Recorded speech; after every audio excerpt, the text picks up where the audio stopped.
Hello, everybody. I'm Paul Beckwith, and I like to keep up to date with James Hansen and his posts.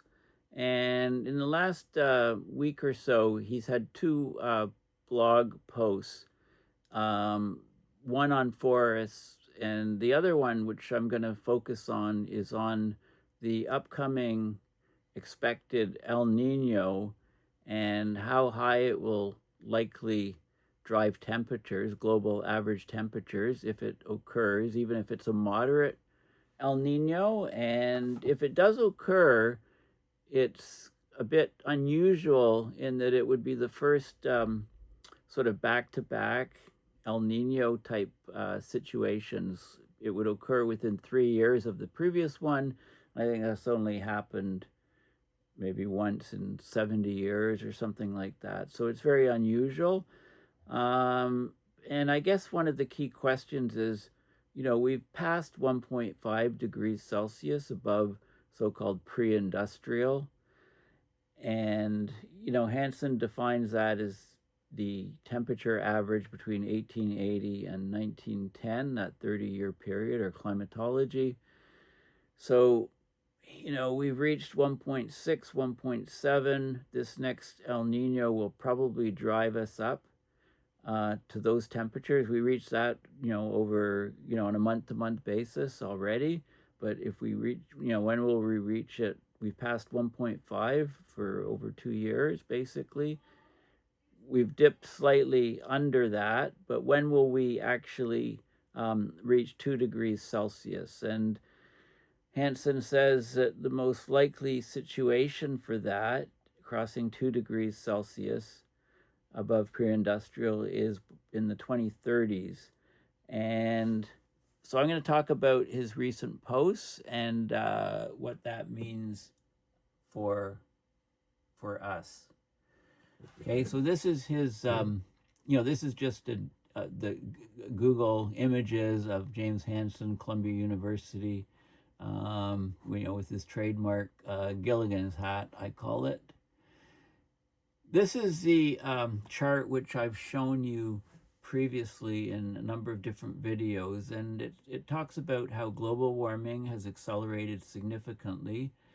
It's based on a paper, and it's put together by Leon Simmons. So we've got 5 different data sets here, and we've got the present day value for when this chart was done. But what it's showing is the rate of warming, is 0.43 degrees Celsius per decade on average. And, when did we crossed 1.5 degrees Celsius, according to all these data sets, 2026 on average.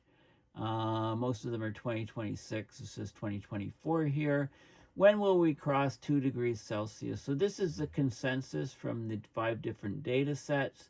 The variation is anywhere from 2034 to 2039, with an average crossing point year of 2037. So keep that in mind. Hansen says in the 2030s. So we're going to cross 2 degrees Celsius, and the extreme weather events around the planet go up, and the risk to global food supply, etc., get greatly increased. And we're heading quickly to a world that is uninsurable, and if it's uninsurable, that changes the whole financial system.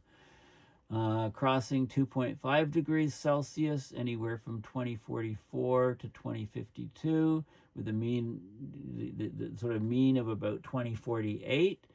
Crossing 3 degrees Celsius anywhere from 2054 to 2065, about 2060 is the mean.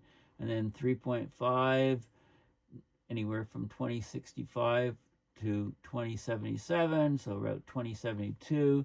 And crossing 4 degrees Celsius, 2075 to 2090, so 2084 is the mean. Okay, so this, of all of the extreme weather events and the havoc that's being wreaked on humanity from, just this temperature. But we're going to be looking at this in the rearview mirror, and we have an inexorable climb on the way because we're not doing anything to counter it.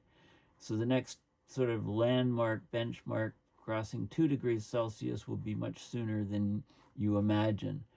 Okay, so this is James Hansen's Columbia blog website, and these are the two postings that he's done fairly recently. Fix Our Forest Fiasco 2030. I'll talk about just some of the highlights of that. I'm going to focus on this one, another El Nino already. What can we learn from it? So let's look at the El Nino article that was posted. So this is, a great plot that tells it all. It goes from 1950 to projected out to 2040 here, and there's a 12-month running mean here. The blue line joining the black dots. The black dots are the annual means for each annual mean. So January to December mean. So each year is one black dot. You join all the black dots. You basically get, it's a running mean. So it's a sliding average. So this particular blue curve location would be, the previous 6 months to the following 6 months, the average plotted there, and it tends to smooth out the curve a bit. The 132-month running mean is the red line, which smooths it out even more. And then we can get these projections for what's happening. So this is where we are. We're nearing the minimum of the La Nina. There's a little bit of uncertainty, but we're getting very close to that now.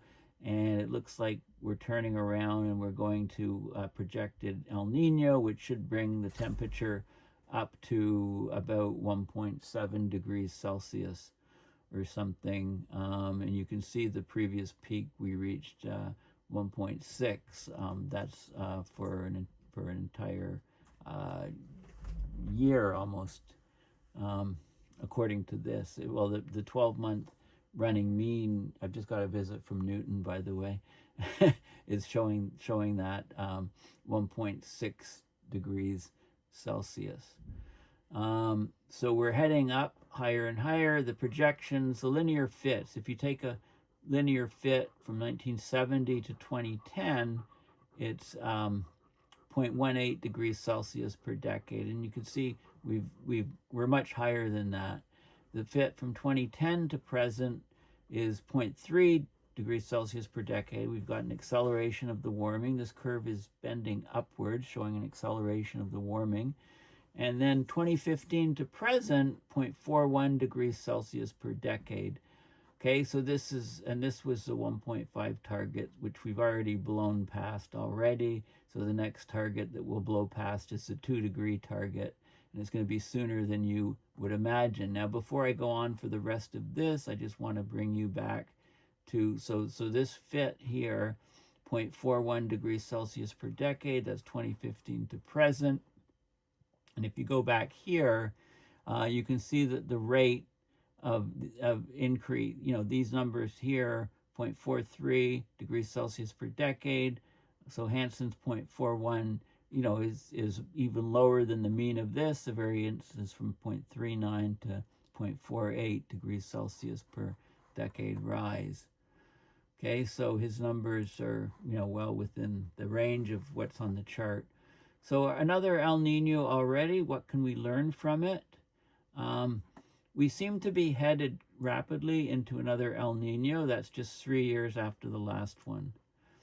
Such a quick return normally would imply at most an El Nino of moderate strength. But what Hansen and his people are suggesting is that even a moderately strong El Nino may yield record global temperature already in 2026, and then even higher temperatures in 2027. And this extreme warming will be a result mainly of high climate sensitivity and a recent increase of the net global climate forcing, not the result of an exceptional El Nino. It'll probably be more of a moderate El Nino. The principal driver for global warming acceleration began in about 2015, and that implies that 2 degrees Celsius global warming is likely to be reached in the 2030s, not at mid-century. So if you look at the This linear fit here, from 2015 to present, you reach 2 degrees Celsius about 2038. If I'm reading, this is 2035. Yeah, about 2038, the year 2038 or so. And the again, that chart I showed you talks about that sort of number, 2037, 2038. So this is perfectly in line with this is confirming another data point, confirming that we're heading to a much, much warmer world very, very quickly. And this is important to understand the ongoing global temperature change as well, and as soon as possible for the sake of policy assessment. Okay, so why the base period 1880 to 1920? It's the earliest time with data adequate for a reliable multi-decadal global mean. And researchers often show annual temperatures connected by straight lines, as in figure 2, like here, if you're just connecting observations. And so this is doing that.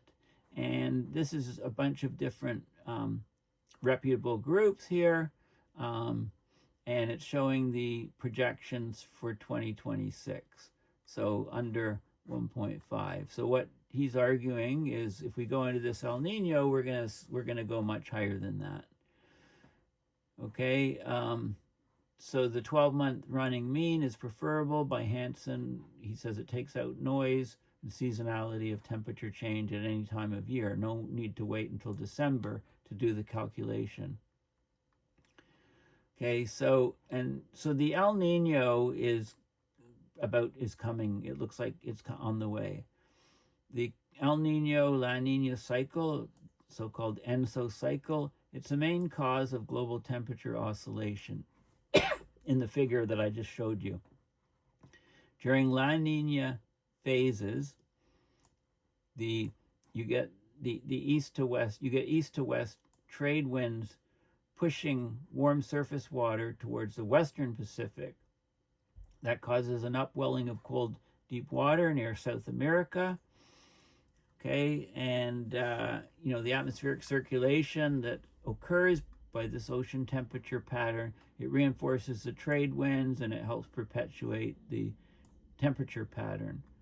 So there's a reinforcement. It's known as Bjerknes feedback, and it can temporarily work in the opposite sense and spur an El Nino if the westerly wind bursts cause sufficient eastward movement of warm water. So basically, you get bursts of air, westerly wind bursts, air from the west to the east, and it pushes the surface water that's warm right over to South America. There's many other factors, including the initial ocean state, the phase of natural so-called Madden-Julian atmospheric disturbances, the fickle wind bursts, even salinity anomalies. So there's other factors. So the occurrence and magnitude of El Ninos is difficult to predict.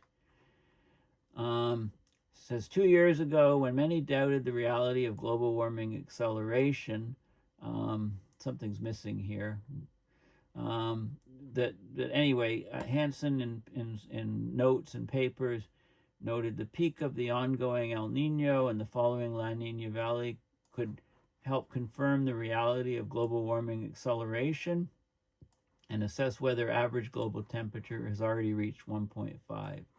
Okay, so we're not quite there in the valley of the present La Nina, and we can go back here and say, well, look, yeah, is the valley going to be here? Is it going to be a bit lower? Like we're heading there now, but then it looks like it's going to turn around. And I'll show you some evidence that Hansen shows to say that. So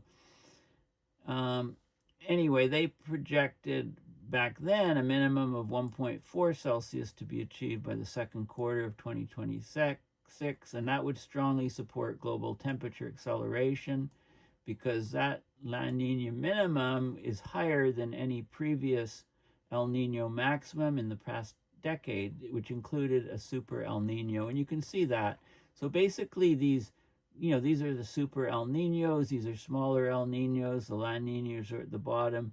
you can see that the overall trend is sloping upwards. It's concave upwards.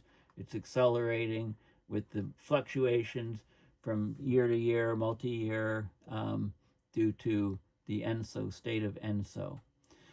Now, what they're saying is that the globe has high climate sensitivity, which is at least 4 degrees Celsius for a doubled CO2. And the reduction of aerosol cooling due to declining aerosol emissions from East Asia, mostly China, and also from marine shipping, with the cleaning up of shipping fuels, is leading to a further acceleration of the global warming. Okay, and he talks a little bit about his book.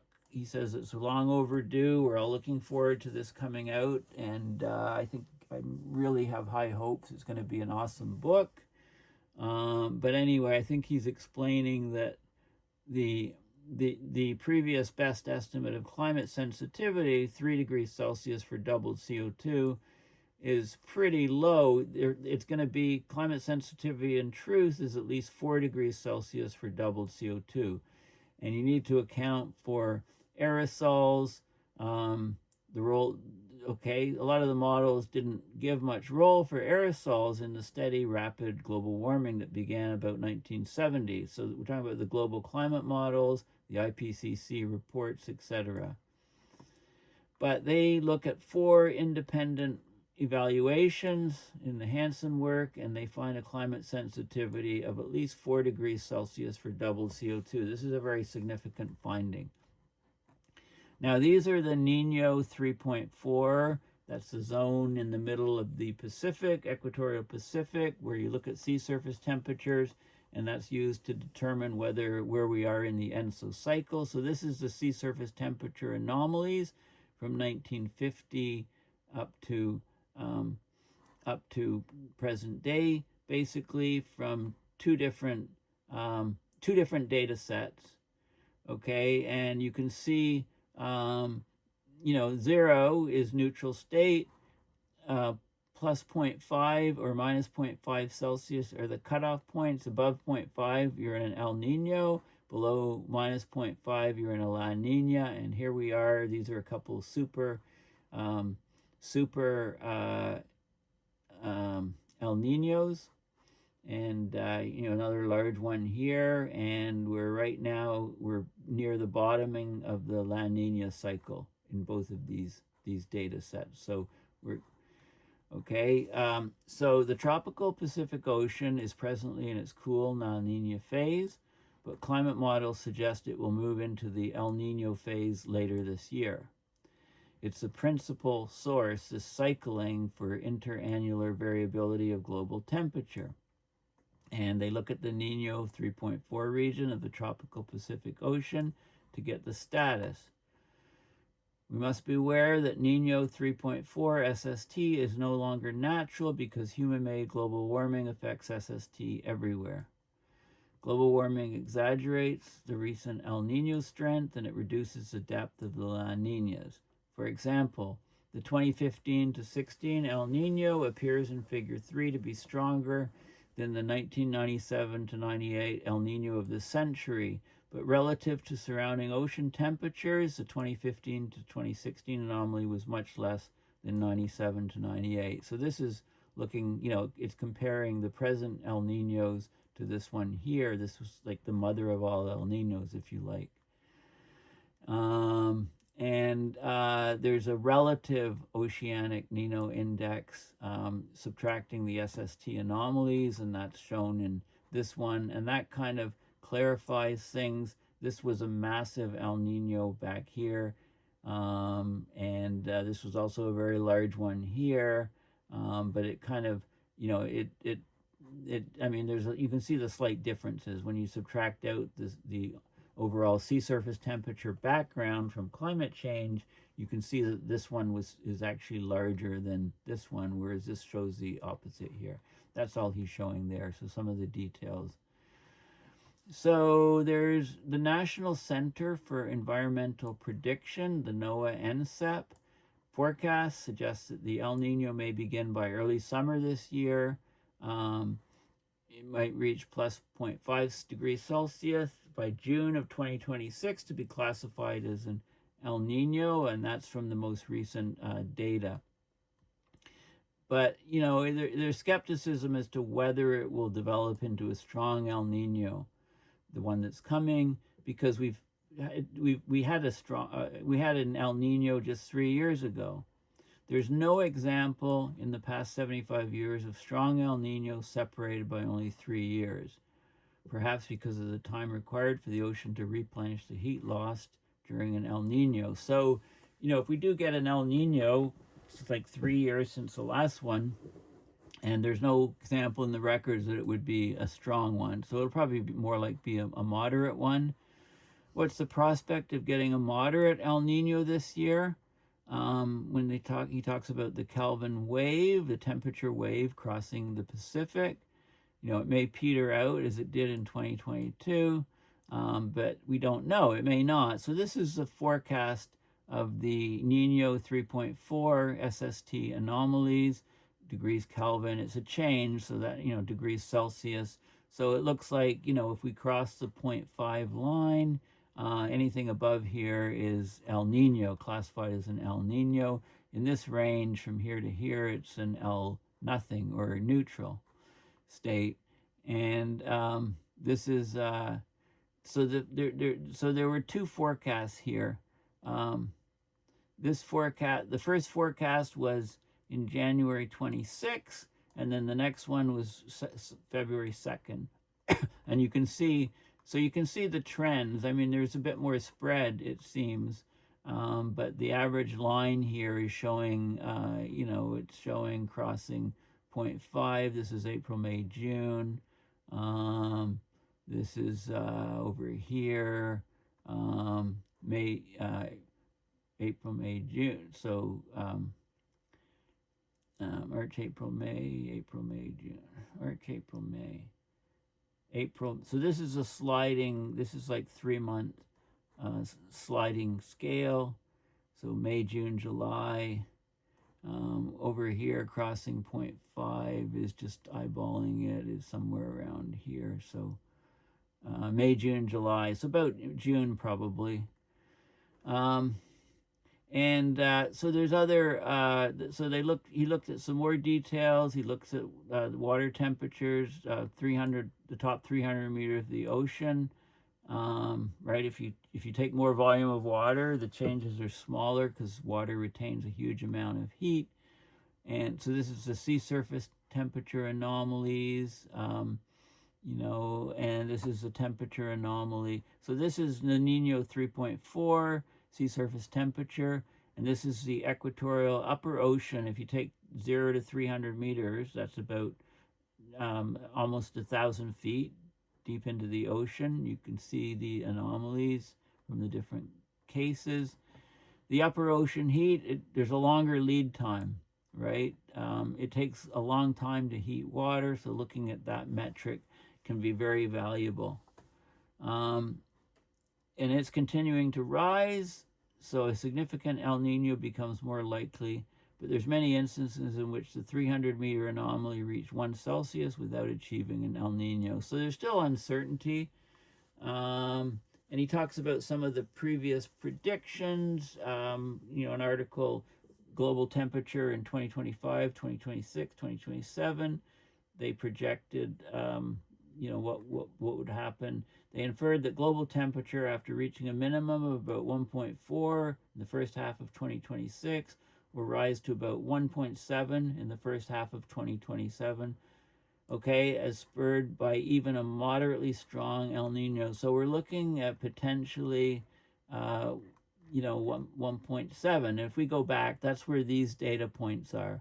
So if you look halfway between these two lines is 1.7. That would be 1.7, even as high as maybe, you know, 1.75 or something, right? If it reaches this point. So we're heading to a much warmer world very quickly, and we're going to see this. We don't have to wait very long. Okay, 1.7 in the first half of 2027. And then they look at the leads, global and Nino 3.4, the equatorial Pacific temperatures, the months things happen, and you get a lag here with, reaching the peak of the Nino 3.4, and then you get the equatorial Pacific happening. So he looks also at these indices here, at different things happening more recently, and talks about projections from some other people and so on. I'll just go and look at the data. So this is comparison of global temperature forecast 2026, 2027. There's a spread here, and Hansen is projecting for 2027 1.70 degrees Celsius, at least between 1.65 and 1.75.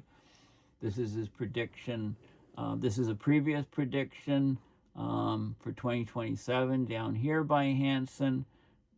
This is a 1.47 for 2026 by Hansen. UK Met Office a bit lower, and then his prediction. Another prediction that was done earlier by Hansen here. Okay, so this is projecting, these rises would be, if the El Nino comes out, and there's some other data here on Hausfather's comparison of predicted 2026 and 2027. Okay, so you can look at it's looking at the equatorial Pacific, the Nino 3.4 global surface temperatures.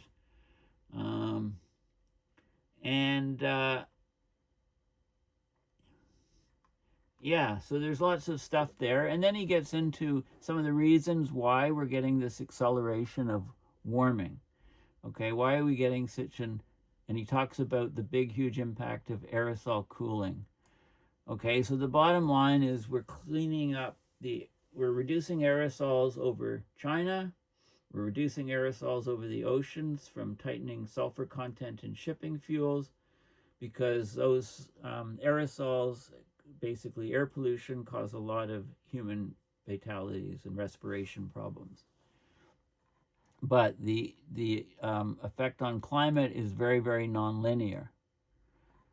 So the aerosol cloud modeling required to calculate the aerosol climate forcing still primitive, but the forcings, they're getting good estimates of the forcings of the aerosols, minus 0.5 watts per square meter. And that means that because of the aerosol effect, the climate sensitivity is at least 4 degrees Celsius for a doubled CO2. That's needed to match the observed post-1970 global warming. Okay, there's widespread suspicion that many global climate models underestimate the cloud feedback. However, the clique of climate scientists who act as principal sources for the media, we know who those are, it's about 5 or 6 people. They reacted to Hansen's papers, I like how he puts this, in a juvenile, unscientific fashion, with ad hominem comments, but with no discussion of the scientific issues that they raised.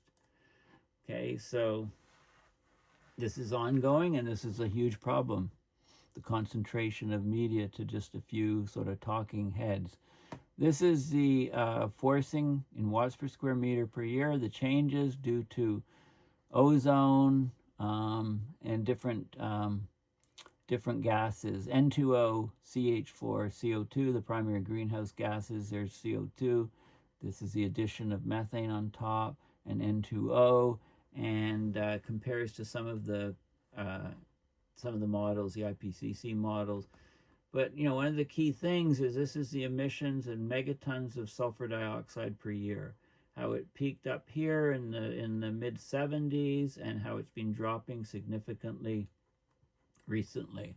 So why has it been dropping? Well, this is various countries. We've got the world emissions here of from 1950 to present of sulfur dioxide, which forms these aerosols. It also it blocks a lot, that reflects a lot of sunlight and cools the planet when there's more sulfur dioxide up in the atmosphere. So this is where we kind of peaked in production in the 1980, and then it dropped down. It had another sub-peak about 2005, but it's been dropping significantly since then. Why has it been dropping? Well, this is the production from various countries. And we've got the USA here, where it's been dropping. China, it really peaked, about 2005, and then another sub-peak here, and then it's been dropping off a cliff. So China, look at the numbers here. It's about 75 or so megatons of sulfur dioxide a year, down to a current level of about 20. That's a huge drop. And look at the marine shipping fuels, the ships here plummeting, around 2019, 2020, as the sulfur was restricted from being in the marine shipping fuel, so much fewer sulfur dioxide aerosols over the oceans. So of course, that makes the whole planet darker, and there's a huge increase of absorption of solar radiation. Okay, so that's what's been going on, and this is the forcing. This is the forcing that we're seeing in watts per square meter. Look how much, it's kind of, there is year-to-year fluctuation. This is kind of a 12-month mean, the black curve, and you can see how much it's gone up in the last number of years. So this is January 2015 to December 2019, the mean 0.99, and then the last 5-year period. So this is a 5-year period, and then the previous 5-year period, then the most recent 5-year period, it's like taken off. It's like much, much higher, huge increase. Now, he talks about why the acceleration of warming takes time. So if you have a pulse, like a brief climate event, like an El Nino or a volcanic eruption, by itself, it doesn't yield much information on equilibrium climate sensitivity, because the response to a climate forcing is nearly independent of climate sensitivity for the first year or two. It takes time for the feedbacks to kick in and cause the huge change. So the climate feedbacks don't come into play in direct response to a climate forcing. They come into play when the temperature rises. So the temperature rises from the initial factor, and then the feedbacks kick in and they greatly amplify it. So this is why the climate system is very sensitive. It's got high sensitivity, not low sensitivity. Okay, this is why we're talking about 4 degrees Celsius of warming per doubling of CO2, because it takes time. Here, so he looked at the global warming acceleration in the past decade, looked at climate, to calculate climate sensitivity, took, and worked out all the feedbacks and so on, and find that they're much higher than we think. And he talks about the reductions of the aerosols, both over mainland China and then over the oceans. And he argues there's we had this turning point or tipping point, in the range of between 2010 and 2015, somewhere in that range, probably closer to 2015. And the warming has greatly accelerated, so he talks about what we can expect. And this is interesting. Climate feedbacks come into play only slowly in response to global temperature change. So in the first year after you get a forcing, the feedbacks are slight because the temperature change is small. So he gives an example. This is a great example. Like a Pinatubo-sized volcanic eruption. If the aerosol stayed in the stratosphere indefinitely, blocking sunlight, the eventual cooling would be about 3 degrees Celsius. But the actual cooling in 1 year is only about 1/10 of that amount, so 0.3 degrees Celsius, because of the ocean's thermal inertia. 1 year is not long enough to initiate much feedback amplification. So global cooling in response to a Pinatubo eruption is only about 0.3 Celsius, and then after a year or so, the aerosol amounts start to decline rapidly. They fall they come down from the stratosphere. Gravity pulls them down, and then they hit the troposphere, and then they're washed out by rainfall within about a week or so after they hit the troposphere. Okay, so the aerosols, if they stayed up there longer, they'd cause significant cooling. It's only about 1/10 of that is realized. Now, this is a good image because it shows, this is like the, it's called the so-called Havmuller diagram, and this is August 16th, 2025 to basically the present. Time is increasing this way, going from last August to the present. And this is the longitude, and you can see that this is the heat. Okay, this is westerly wind anomalies, easterly wind anomalies. Sorry, this is the winds. So the red shading is westerly wind anomalies. That's winds from the west to the east. And you can see that increasing more and more. Okay, the winds were previously moving from the east to the west. So that was keeping the warm water piled up in the West Pacific. And then these winds, wind bursts are more and more from west to the east, which pushes the surface water, the very warm surface water, over to South America, starting the El Nino. This is the La Nina that's being shown here. Okay, so this is happening, and I like how he says a horse race will then ensue.